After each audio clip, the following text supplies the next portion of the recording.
Welcome to the Mother May I podcast with Frank and Irene on Strong Island Entertainment. Gee, I hope I didn't make a mistake with these two. They promised me they'd bring in some really good guests. Well, anyway, here's Frank and Irene. Welcome to Mother May I podcast with Frank and Irene. Frank, I miss the shit out of you. How are you, Mr. I'm Conniff? good. I miss you too. I know. We usually see each other more than time is lapsing. It's been awful. A big divide because I live in New York City and you live in Staten Island. So that's And I live in a toilet bowl. You can go ahead and say that, Frank. No matter how much Pete Davidson is trying to put it on the map, let me tell you something about Staten Island. So I don't know if I told you this, Frank, but I was recently diagnosed with Lyme disease. Oh my God, that's awful. I didn't hear that because you had COVID too, right? Yeah, because I'm lucky. Yeah, some people, they're just, That's fortunate. just, I know Chris Christie has key Lyme disease. He's a man, but Oh my God, I would rather have key Lyme disease. Now, Frank, do you know why? So here's the deal, and I just wanted to quickly talk about this. Frank, I always told you about my doctor. In fact, we wrote something together and we made fun of my doctor here on Staten Island. But my doctor on Staten Island is like one of these guys. He's a real Trump lover. Every time I go into the office, he just loves to talk about Trump. And I always feel like he's neglecting my health when I go in. As it turns out, this man actually neglected to tell me that I had Lyme disease 6 years ago. And now I mean, if a doctor is pro-Trump, like you should automatically drop that doctor because that makes him anti-medicine and anti-science. That's right. That's a solid point. As a doctor who's anti that and who's pro-Trump. Right. You're right. So it's my own damn fault that I have Lyme disease. You're right. I should have dropped that asshole right away. It's not your fault, but although you know how much I love victim blaming, but it's not your fault. But are you okay? I mean, I know. I'm having neurological issues. I'm not kidding. And this guy, literally, he's like one of the. I always went to him because he accepts my insurance, GHI. Steve is a retired firefighter, and of course, no one accepts GHI. So I got stuck with this fucking guy and his who leads into the appointment with, can you believe this AOC broad, right? So now I'm stuck with this major conundrum, but I'm working through it. I have, as it turns out, Frank, and then we'll get into the show. But I just wanted to loop you in. The tinnitus that I've been getting has actually been. It's like a side effect of the Lyme disease. Oh wow! Yeah. Wow. Because I told you that I have tinnitus, but I don't know if I have Lyme disease or not. But You don't have. Lyme disease, from what I've read, when it's undiagnosed, it can be really a big problem. So I'm glad It can. I could actually forget everything that I'm talking about. I can turn into a vegetable. And without further ado, enough about Lyme disease. Let's just segue. There is no segue into this lovely lady. I absolutely love her. I started out doing comedy with her back in the damn late 90s, I think it was. She's Canada's finest, I must say. And Canada's losing their fucking mind. We'll get to that in a second. The hilarious, the genius, the amazing Ophira Eisenberg, everybody. Ah, hello. Hey, Hi. Frank. Hey, Irene. Were you guys talking about Lyme disease? Is that Yes, what happened? I was. I started off the show like that because I'm Greek and so we start sorry. at the bottom. Yeah. I actually, my doctor overlooked the fact that I had Lyme disease 6 years ago. And he is a Trump Such a lover. common story. Yeah. Such a common story, especially with women, because they're like, oh, you're depressed. You're hysterical. Is it- Wow. I mean, wow. This is why I love you. Okay. This is exactly what I was telling Steve. You know what it is? They never take women seriously because they think they're hysterical. They're exaggerating. Yep. Oh my God. They're emotional. And I can't believe That's right. Yeah, I have lemon Lyme disease. It's not as sad. Terrible. You're going to get letters. That's a delicious disease to have. That is a delicious disease. Frank just said that Chris Christie had key Lyme disease, and I thought that was also a delicious option for me. Ophira, how are you? It's been so long. I know. A matter of fact, this is how long it's been. Your birthday comes up on social media as it does. And I was like, I'm going to text Irene because she's in my contact list. But hilarious. How long has it been? I mean, basically, your email in my contact list was a Yahoo email address. Oh God, and I was no like- longer. Yeah, that died years ago. Okay, but our friendship lived on, Alive. sweetie. How long ago was it? I think it was like back when we were doing Becky Donahue's B3 shows when no one believed in women. I mean, it's getting a little better now, right? Remember that? I mean, is it? Not really. No. There's a backlash at the same time. Yeah, Nothing can get better. Yeah. Nothing gets better with these. Yeah, no, it's a little bit better. But actually, this is, I hate that thing where you reflect on the past and it becomes the golden era because of simple hindsight and forgetting all the garbage. Periods of like when I was younger, and I know for a fact that I was depressed and worried all the time. And I look back on that, God, that was a golden time in my life, Yeah, idyllic. Yeah. Right? So, but I feel like the more, in some ways, I invite all conversation, but there is a point where the conversation is so big that it actually works against the problem. Like, I think I actually came to New York in early 2000s. That's right. And yeah, no one cared about women in comedy, but sort of also good news, no one cared about comedy. You had to try so hard to get people to go to a show. Everyone hated stand-up. Like people would just say, I hate stand-up. Right. Wow. What an interesting point. You're absolutely right. I remember I had all my friends dressed like strippers because that's the kind of exploitative cunt that I am. Remember that? I don't know if you ever did my show. Of course you did. Hysteria. Yeah. I'd be like, if I don't see cleavage, you're not coming to the show to try to get. That's why I wasn't booked. Yes. That's right. Frank wasn't there. He was freezing his balls off in Minnesota. I'm so sorry, baby. Right. Yeah. So, I mean, and now I think it's better, then I feel then we moved into the era of Are Women Funny? We all had to discuss that for a decade. It turns out the answer is inconclusive. Let's keep talking. Let's keep talking. Vanity Fair had a whole, Christopher Hitchens wrote an article about how women aren't funny. And this is That's right. Highly respected intellectual, and he wrote it in completely serious, and said why he didn't think women were funny, and it was completely acceptable. Yeah. Yeah. No, that was a think piece. Yeah. Let's talk. That I remember when Conan Smith, I did call him out, actually said to me nonchalantly, Irene, women are not funny. It was just like a regular, like there's no segue into that. It's just like a statement and everybody uses it and overuses it. You know what though? There was a great thing I read on Twitter by this very funny comedy writer. I don't know her. I just know her from following her, that she writes for a lot of shows. Bess Kalb, and she wrote a whole thread about how she read that Christopher Hitchens article and it completely motivated her, and she was like, fuck you, I'm gonna have a career in comedy, and kind of, so that was like kind of a really good thing to read. Right. Yeah. It's a fire So- up for Libya. The only thing that is stronger in comedy than hating women is ageism, is hating women that are a little bit older. What is this? This is blowing my mind. I Where wanna have you been?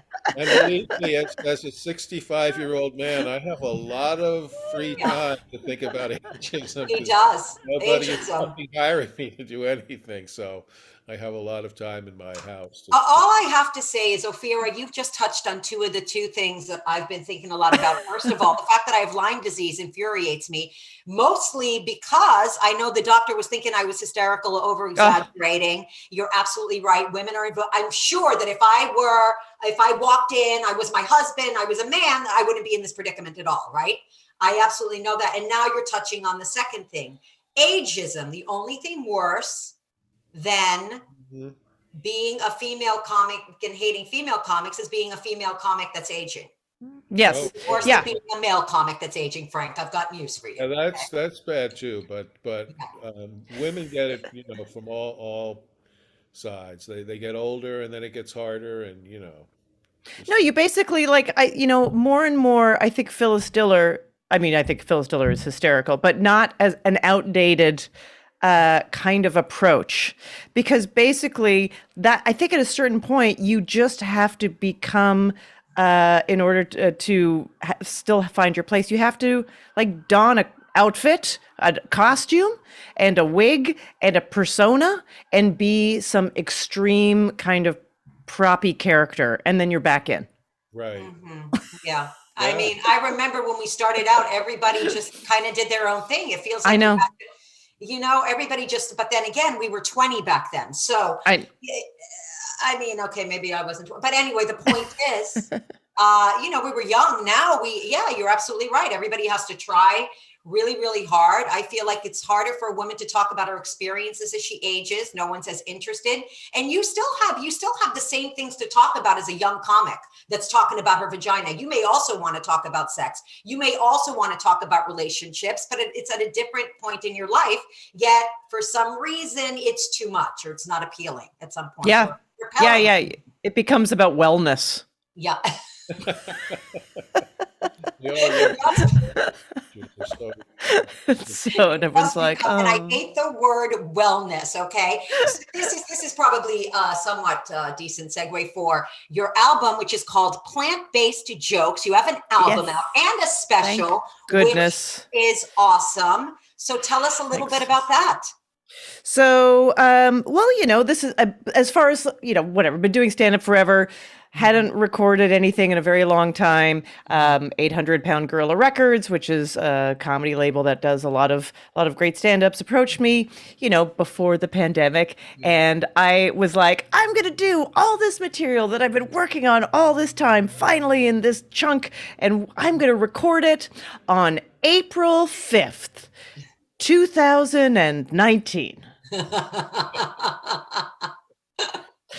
So yeah, we know how that went. Yeah, Did not happen. right. And then I mean the year following, I wouldn't say it was a time of, I didn't create at all during that time, but it wasn't my creative year. That 2000. Yeah, some people talk about thriving during the pandemic, and I understand sort of like the pressure is off, and but I don't want to hear. I don't. I Don't don't. need to hear from anyone. You also had your son with The you, one right? thing I hate more than anything is positive spins on the pandemic. Oh, Don't you know, ever. And I someone on Twitter at the time wrote, "Oh, during the plague, Shakespeare wrote Macbeth." no, I'm like, no. fuck you. I watched every episode of Adam 12, and Shakespeare can't say that. And by the way, by Shakespeare, do you mean that team of writers? Exactly. Hello. He I'm was one of those people. Shakespeare was the showrunner of his plays. That's right. That's right. So, anyway, so we decided once people were going out again, whatever that means, we would try recording this again. So, yeah, it took a couple years to do it, and then, and then it was just editing it and putting it together. It wasn't a lot of editing, but let me tell you something. I'm not working fast anymore. Maybe never will again, and nobody else is. So when you're trying to work, I don't know what your experience is, but when you try to work together with some people in a project, well, I think what used to take like a couple months now takes like A year. times two. Yeah, it just Yeah. and everyone's emailing back and forth, I've been like, Yeah, you know what? It's true because my album's with 800-Pound Gorilla Records as well. And it did take like literally, I think it took like a year with the emails Yeah. back and forth and doing this and okaying that. And but it's amazing. I'm so happy that you're putting this stuff Finally. out there. And I agree. Like I didn't find like I was very creative during the pandemic either. I was like you, Frank. I was binge watching everything that I could get my hands on, especially because you had your son with you. How old is your son? Yeah. I remember when you were pregnant. I think that was the last time I saw you. So how old Yeah. is he now? He just turned 6. Oh my God. So yeah, he's a real person. He's got his own ideas. So yeah, and right, having no access to places to go, things to do, school was, yeah, I was not cut out for that. I mean, I wasn't even sure most of my life if I was cut out to be a parent at all, but then it happened. And then I was doing the best I could with a small child and using whatever resources I had Keep to them help alive. to keep them alive. And also, like, I don't know what I'm doing. I certainly, I'll tell you what I found out. I have no patience. I do not want to be a teacher, no, especially for a preschool or kindergarten, not qualified, don't care. And that's why people have those jobs. Right. Yeah, exactly. Thank God. And they deserve the most credit because those are hard jobs. Ophira, I feel like might have been the first one to actually dive in and I feel like many more women they're pregnant, they're having children now, but you were one of the very brave. I think it was an intrepid move to become pregnant when we were doing comedy, because literally people are like, it's going to ruin my career. No, fuck you. You have a career now. You actually can have a career. Back then you literally were. No, that was it. That was it. And the balance. Yeah. So it still does ruin your career, for sure. I mean, it's just different. You can't travel. I mean, like, you can. So this sounds so superficial and maybe even dumb, but the one thing I didn't think about when I was pregnant and thinking about having a child is that I might want to spend time with the child. So that really cuts into the rest of your life. Like, I don't know why that didn't factor in, and then it takes time, and that's part of it. And so, you don't want to travel as much because you actually want to be around your child for right. this And I'm sure kid. there's a lot of guilt, you know what I mean? Oh, it's so hard. brutal. Yeah. Brutal. And then, especially in the beginning, I just was at ends because I was too exhausted, or he was sick, a little cold, like babies get colds and all these things, or it just wasn't working out, and I had to cancel a gig, which I never did in my entire life until I had a child. But I wouldn't want to tell a club or a booker that it was because of a child, because I knew that they would just never book me Judge again. you. Exactly. And you would lose it, which of course a man would never be held to the same standard. No, no. Absolutely So not. I would just say, just so you know, all you bookers that listen to this, I used to say, yeah, I got a corporate gig. That was my I can't do it. I'm a mom. The ultimate corporate gig, except that corporate gigs are known for paying well, and having a kid is the opposite, probably.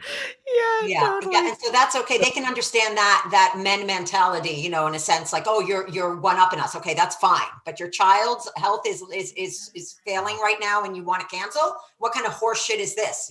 Yeah, but I would like to point out, and I'm sure, like, I'll say them by name. I'm sure Sean, who books Gotham Comedy Club, he's always been cool. But I remember Rich Brooks at Broadway Comedy Club and Amy Hawthorne at New York Comedy Clubs both reached out to me in the beginning and said, listen, if you ever need to cancel because of your kid, totally get it, no questions asked. And I was so grateful for that. Mm-hmm. Absolutely. You feel like you have somebody in your corner. It's imperative. I was a younger comedian in the 80s. I remember there was one comedian. He brought his wife and his baby to the comedy club for his gig, and this was in the day. There was no more smoke-filled room in the world than a comedy club back then. Like that's Yeah. I just thought, he just left the kid in an ashtray in the back of the room. It was just, but you have to figure that stuff out. Yeah, I do. So, right. And you're right. All of a sudden I was like, oh my goodness, more women have decided to become a parent, whether they had a kid or, many people acquired children, I will say. It's not necessarily children. Exactly. they acquired children. Yep. Except for me. I mean, children, it started out that children would hold me back from my career. Now, as it turns out, my career held me back from having children. So we come full circle. I'm embracing I've always been prided myself on self-reliance, and I myself have held back my career. I didn't need any to help me. Okay, see, yeah, I it's a lot should have of, had my own. you You're have, right. I can always blame my child. That's the you one don't thing have I've somebody to got. blame. You can But always it's blame your good. I can take it out on him. Considering, though, it's good that a woman can have it all. She can have a child and ruin her career. Yeah, Both. is that nice? Hope Right. she's wearing heels. She better be smiling. She better be smiling. Put on some lip gloss, put on those heels, and keep smiling, okay? Even though you're feeling an enormous amount of guilt inside. That's Because right. And for God's sakes, do not age. Okay? For not- God's sakes. yeah, and that's the thing. And I feel like every comic I look at, like I'm looking at you right now, and you literally have not aged, okay? You have not aged. Well. Ophira, don't even look at me like that. You look exactly, if not younger than you did when I saw you like 50 years ago. First, back at you. At the risk of being Me Too'd, I just have to say, both of you are fucking knockouts. I'm just gonna Yeah. Thank you. There is no such thing as Me Too at our age. It's more like me. What about Me Too? There's like a desperate inflection. Are you kidding me? That's right. We were like, I don't know. Will that get me another show? I mean, yeah, terrible thing to say. Terrible thing to say. And I know that was rampant when I moved to New York. Rampant. Yes. Oh my gosh. Gatekeepers Coming offering from all. Canada, you were just so, what the hell is going on? You're like Canada's finest. You came here with your little tail wagging, all happy, right? I You're a know. token little Canadian. We All love you. bouncy. You're all bouncy and sweet and full of life. Now, what the hell is happening in Canada, Ophira? It feels Oh like my goodness. Yeah, I know it is quite a surprise to Americans, I think, to find out that there are right-wing Canadians. I think there's I'm like this there are idea. some Canadians, exactly. I don't like the idea of right wing. I always thought Canada was like all the nice people were there. I know, and that it was very homogeneous, but no, Yeah. no. I mean, Alberta, where I grew up, is very Are you right-wing. from Alberta? Yes, you are right, because I went to Am. college with a boy from Alberta, and he is also very right-wing. It's amazing. Yeah. So, I mean, and this happens, as we know from economics point of view, in natural resource based economies, you get more of a economic kind of right wing mentality, and also a distrust of the government. Sometimes follows hand in hand in indigenous populations. With Canada, it's with the French population, of course, because they are a minority in Canada and always feeling like they are not represented. Yeah, Alberta oil too. That's the basis of Alberta, oil and cattle. So it really is the Texas of Canada. It's super right wing. You're right. Really It sounds is. exactly like the text. That explains, my friend, a lot. Thank you for that. Really? You just profiled him. Absolutely. It really explains everything that he is. I mean, look, we went to college together. Again, you don't know who somebody is until you know who they are. You know what I mean? There's a lot of other thing going on. Like Frank said, we didn't realize that Canadians can be as equally as dumb as Americans, but with what's going on now, with Canada and, this started out with It's like been our greatest resource for hilariously, brilliantly funny people. That was our one of our main exports. Absolutely. And when this whole trucker thing, and they were doing blockades, and I said, whatever you do, do not keep the SCTV from coming into America, which is like my favorite show of all time. So, Oh my goodness. That's it's the real horror. Yeah. So what's going on? So now it started off as simple stuff like the truckers needed to get vaccinated, which is not outrageous if you're crossing the US Canadian border. That's not asking for a lot.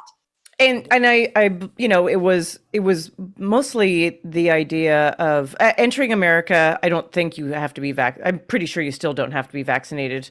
I don't know what the deal was with the truckers, but I know as a traveler, you just have to present proof of a negative antigen test. Okay. But on the way back in, as a commercial trucker, I think that might be still the situation. But to come back into Canada, you had to present vaccination. You have to present status. vaccination. And now Trudeau is calling the, what is it called? The Emergency Act. He's invoking it. Yeah. 88. And I mean, he's freezing. I wish they did this shit with the I know. American Patriots. Fucking Ivanka, that twat. Anyway, the and by the insurrectionists. way, the one thing you don't realize when you see all of the kind of crazed American like Fox News coverage of the trucker thing is that vaccines are very popular in Canada. It's not like they've No. captured the mood No. of the nation.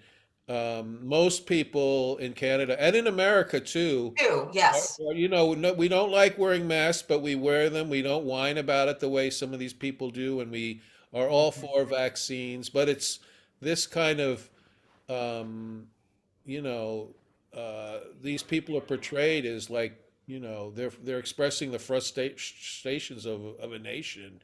Canada, to its credit, they fucking hate these people too. So, Oh yeah. No. Oh, So yeah. right, they're going to seize their wages. Right. I mean, they're really, it's brilliant. Like, why didn't we think about that? He's going right with he's freezing their accounts, right? And what else is he doing? He's also like, I think he's also suspending their car insurance. I mean, he's getting the wages because I think they raised like, they did like a GoFundMe for truckers of some sort. They got like $8.2 million in donations or my something God. around that amount. All these rich people that want to throw their money, if only, use your power for good.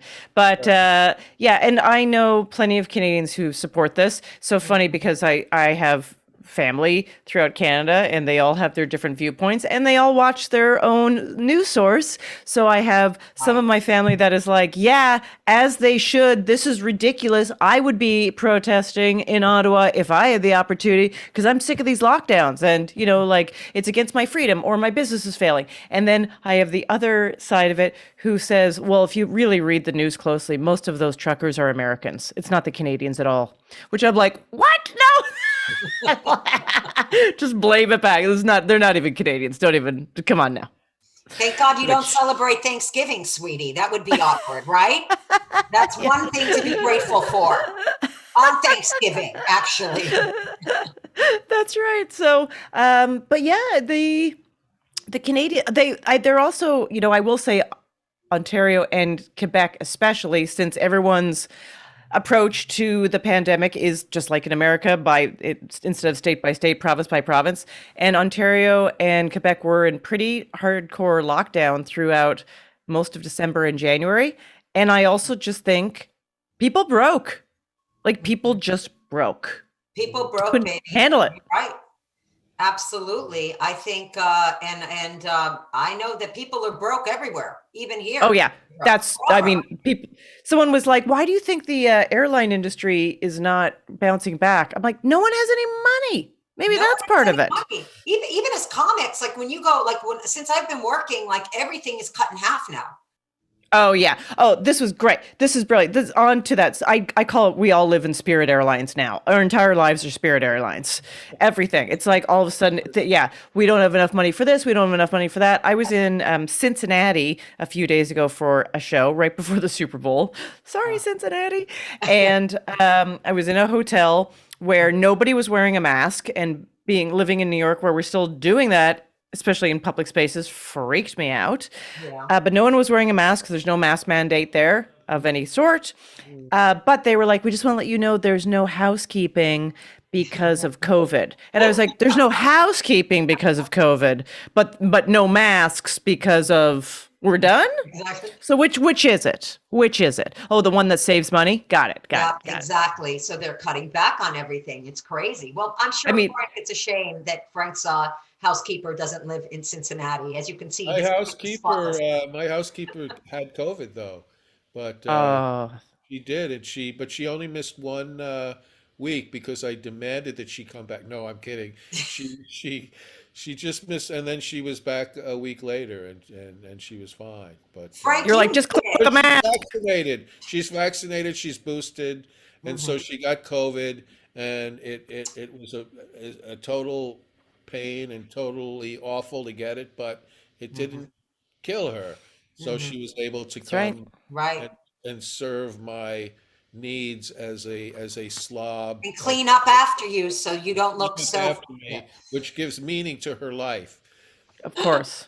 Clean up after my. Of course, if that is an incentive to beat COVID, I don't know what the fuck is.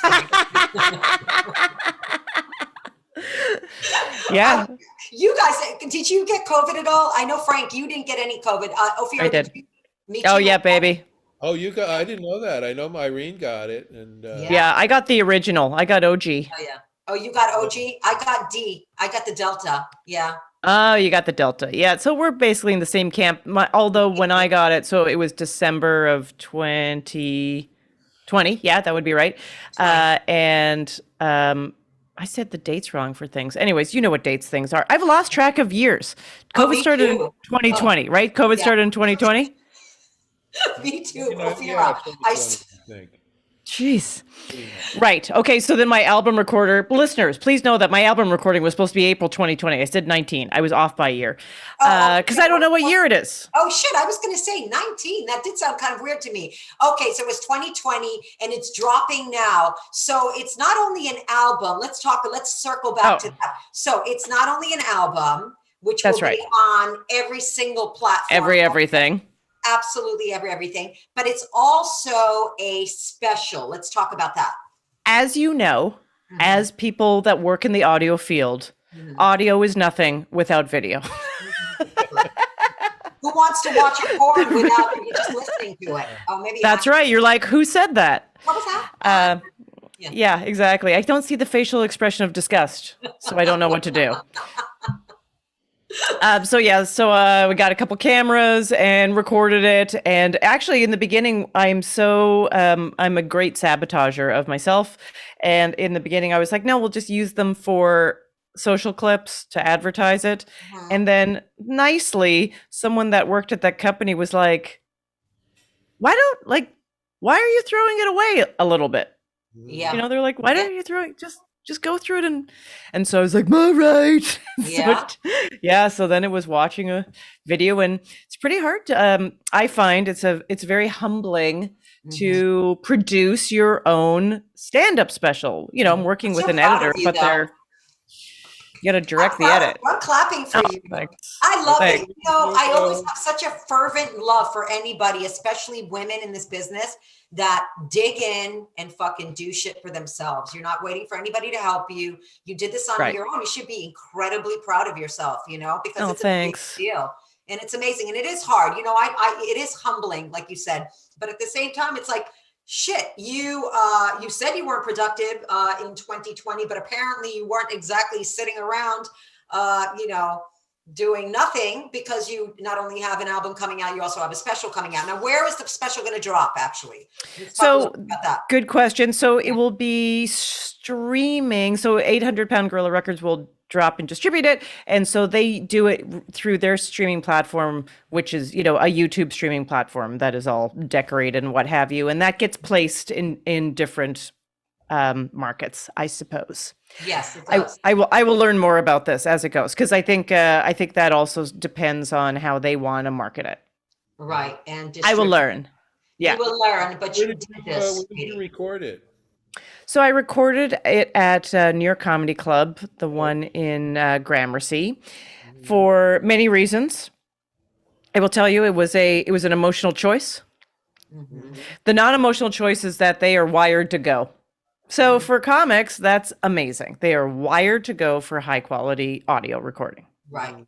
Yeah, absolutely. A lot of people actually do film their tape their specials there.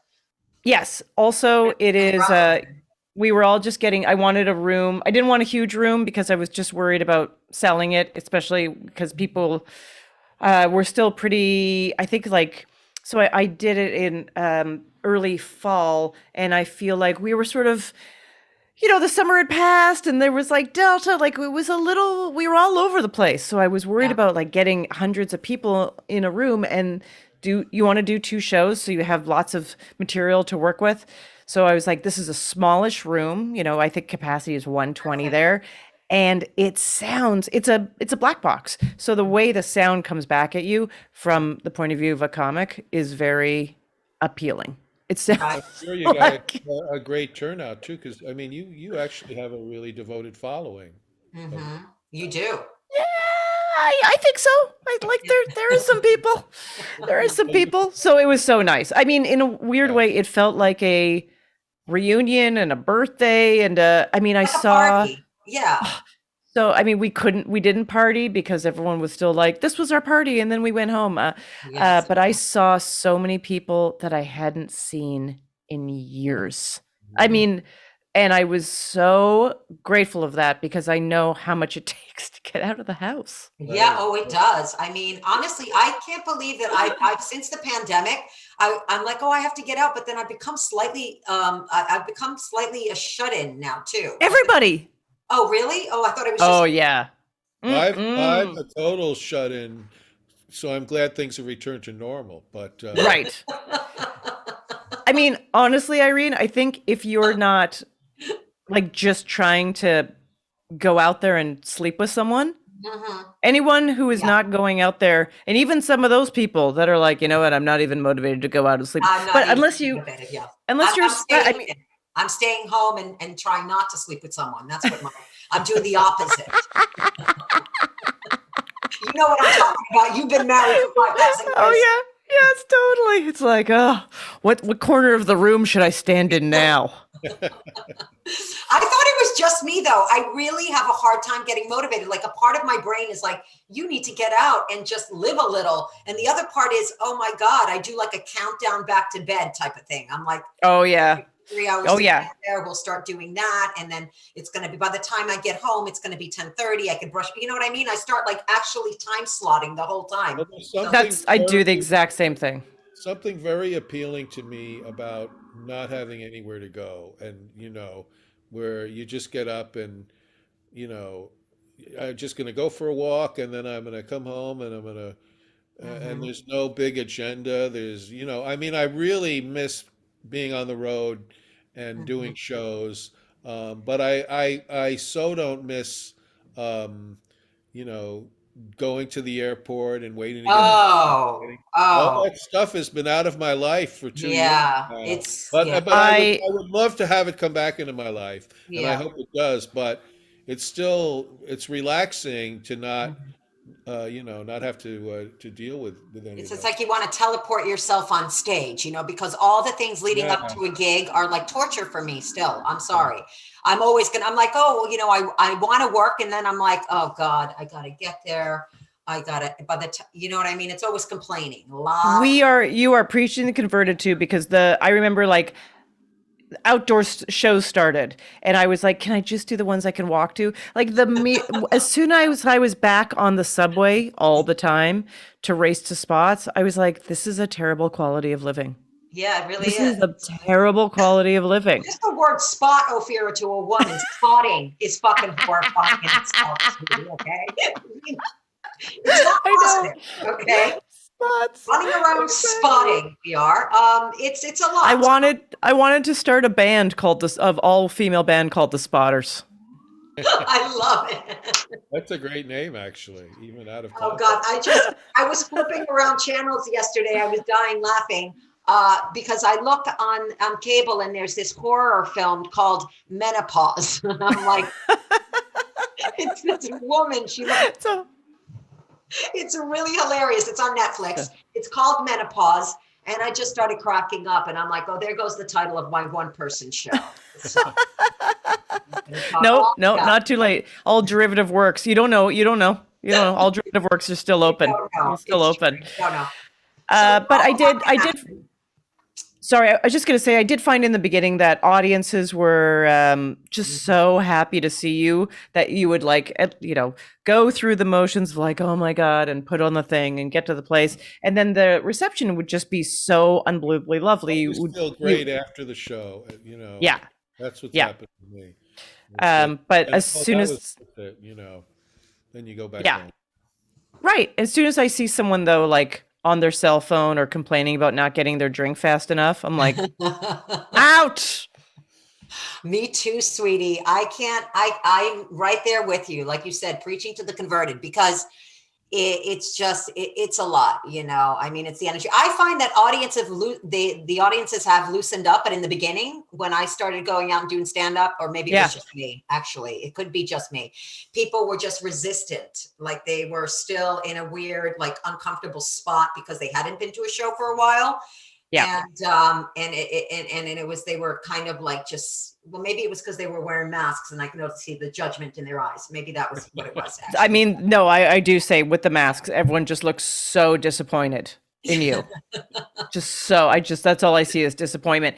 But I do think in the beginning, you know how I used to make fun of hosts that would do this, and it's been a while. But when I first started stand up, I feel like hosts would go out there and basically teach people how to be at a comedy show. They'd be like, okay, like you have to listen, like all that kind of stuff. You have to listen, and the energy you give us is what we give you. And it would be running them through, and make sure you laugh out loud, and now we're gonna clap.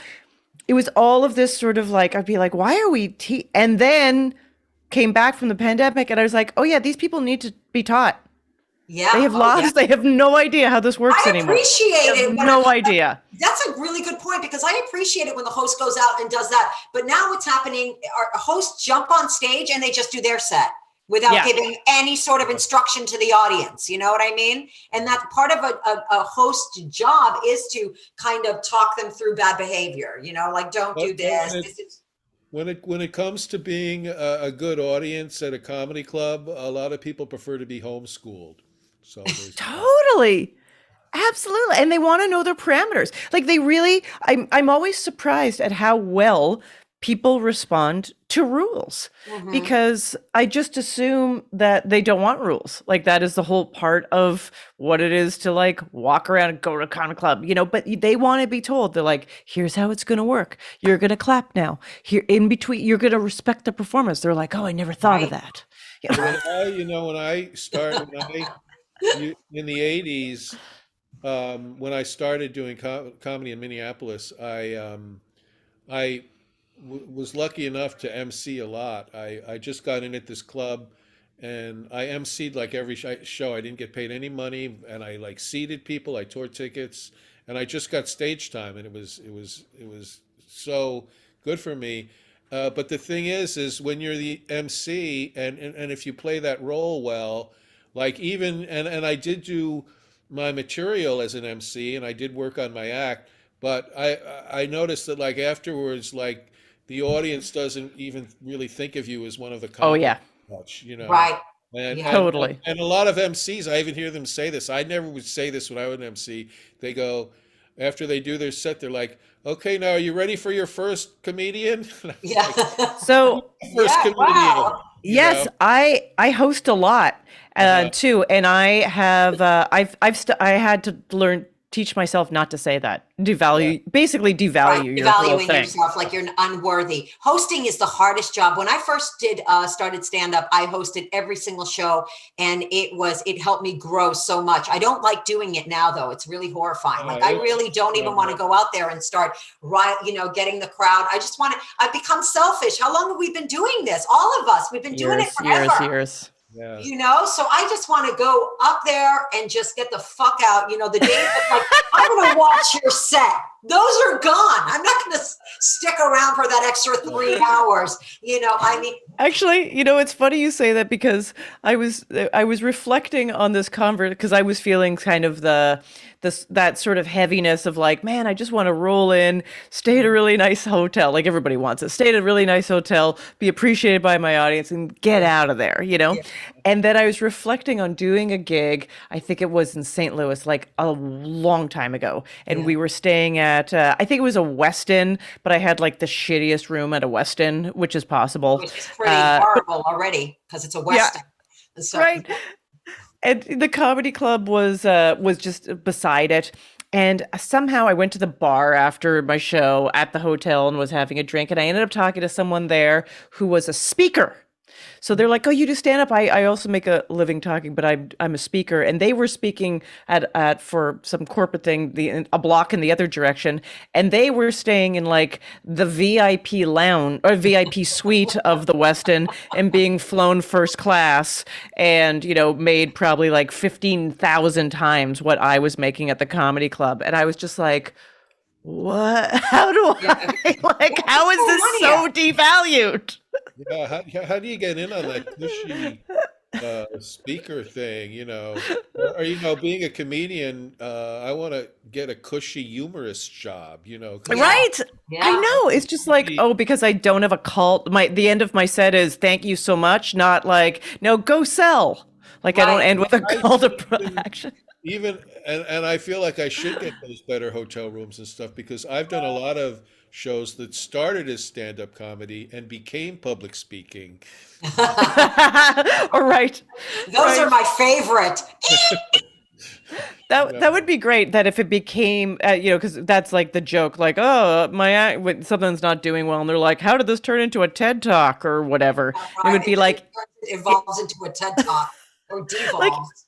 if that happens, there should just be an extra zero added to your paycheck. Exactly. That's amazing. It's never fair. Comics always get the short end of the stick. Even TikTok now, a lot of comics are on TikTok, right? Yeah. You're not going to believe this one. I see that comics that have been doing comedy for like 20, 30 years. They've been on every TV show. They'll have like 100 followers, get 200 views. My cousin's dog joins TikTok. This is a true story.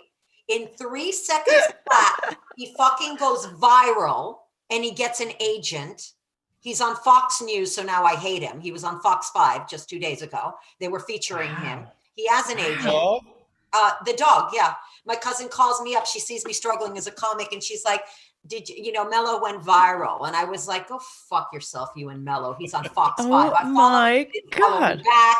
Where was he? I was picking up his shit all these years. He won't even give me a follow back. He went viral. She's making money from her dog. And yeah, for sure. I mean, right. People have told me to exploit my son more on, and my biggest social scared of that. media responses have always been pictures of my cats. I Yes. Oh yeah. best joke ever. Cats. One picture of Millie, and I get 1 million likes, and people go crazy.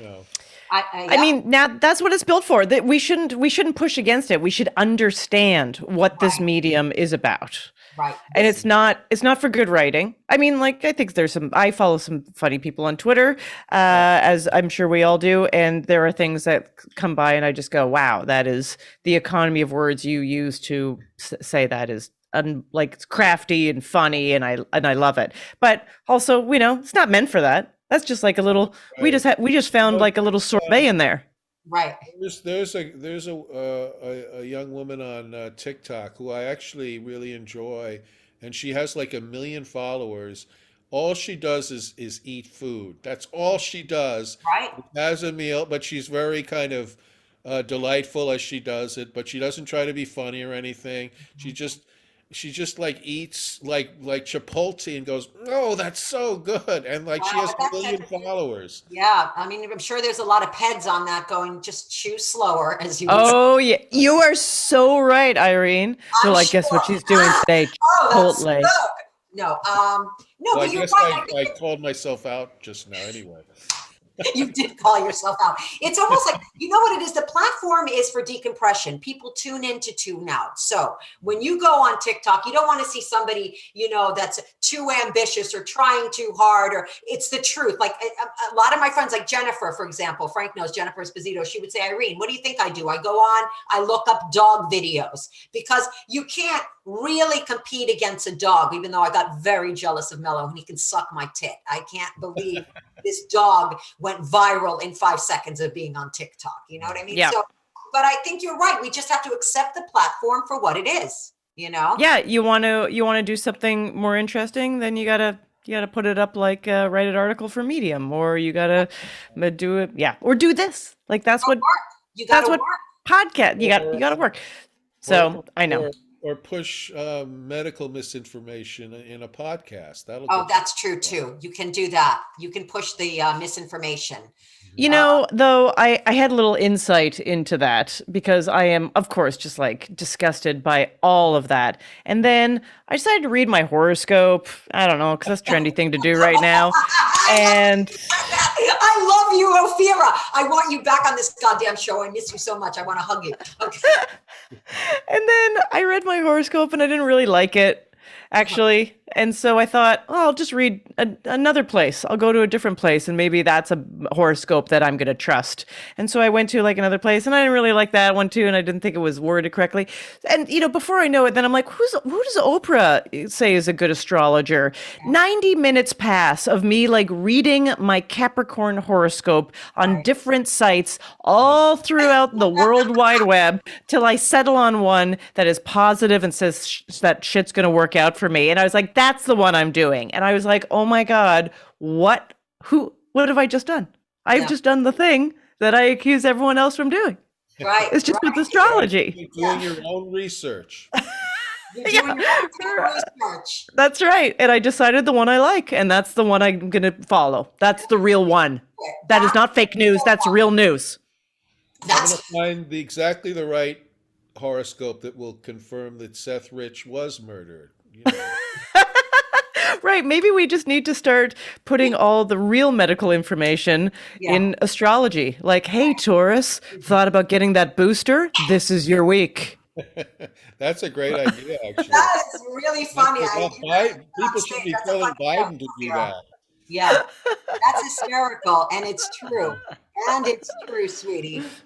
So we're running out of time. This has been so much fun. I want to have you. Oh my God. This has been anytime. You have been pure joy, sweetie. So once again, let's recap the album, what it's called, where people can find it, upcoming gigs. Go, sweetie, go. Everything. So if you want to follow me on the socials, I do update them. I'm at Ophira E on Instagram and Twitter. TikTok to come. I'll say that. TikTok to come. But most importantly, you can follow me at Ophira on Venmo. You know what I mean. Okay. Yeah. Plant-Based Jokes is the name of my new album and special. It is going to drop. Right now we're in February. It's actually going to drop at the end of March. So just you have something to look forward to, and you can find out all about it on my socials or OphiraEisenberg.com. Yay! I can't wait. I'm so excited for you, and I love you. Thank you so much for coming on, Frankie boy. What's coming up for you? What's coming up for me is what's coming up for you too. Oh, good. I was testing you.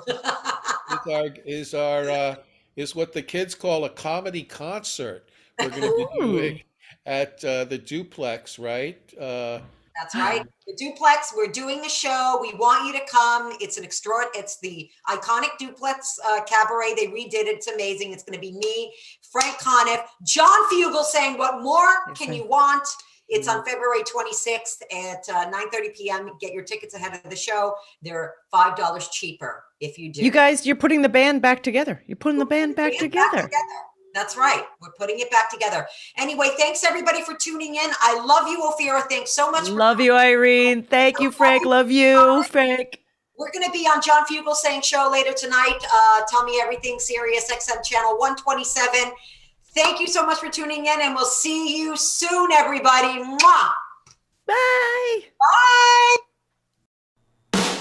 Thanks for tuning in to the Mother May I podcast with Frank and Irene on Strong Island Entertainment. Check us out next week when Frank and Irene sit down with, you know what? I don't know what these two are going to do next, but we'll see you next week.